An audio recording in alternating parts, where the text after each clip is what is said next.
Vous voyez, toutes ces choses marchent les unes avec les autres. L'idée qu'on se fait du pouvoir, la manière de le pratiquer.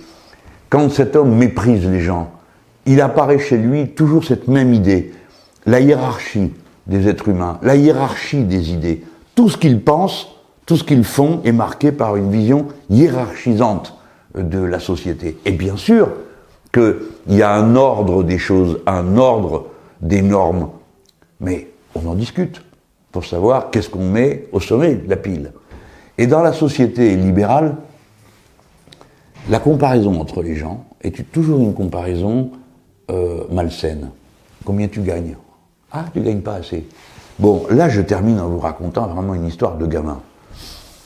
Quand j'étais môme, arrivaient à Tanger à intervalles réguliers les bateaux américains.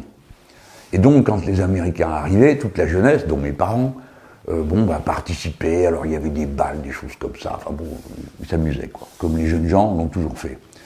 Et ce qui faisait rire tout le monde à propos des Américains, c'est qu'ils parlaient tout le temps d'argent. Ça choquait tout le monde.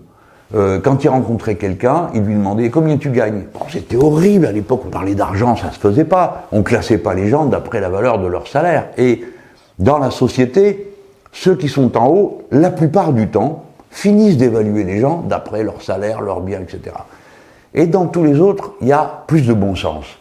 On évalue les gens d'après leur valeur humaine, la qualité de leur relation aux autres, ce qu'ils peuvent dire, ce qu'ils peuvent raconter, s'ils connaissent des poésies, s'ils savent jouer de la musique, s'ils savent cuisiner des bons plats, si quand on est à table, ils racontent des bonnes blagues, ou quand il y a une difficulté dans la vie, la personne sait quel mot trouver, ou comment vous réconforter, ou être là.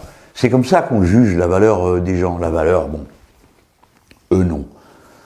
Eh bien, c'est dans ce monde-là qu'il vous invite à aller vivre. Et moi, je vous invite à la résistance totale, absolue, complète, à tout ce qu'ils font. Parce que tout ce qu'ils font est nuisible et mauvais. Parce que ça change la manière, non pas seulement avec laquelle nous vivons, mais la manière avec laquelle nous nous regardons nous-mêmes.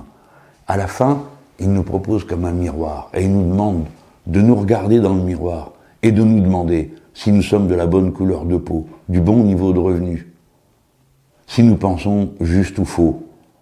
Voilà ce qu'ils vous demandent de faire. Il faut casser le miroir.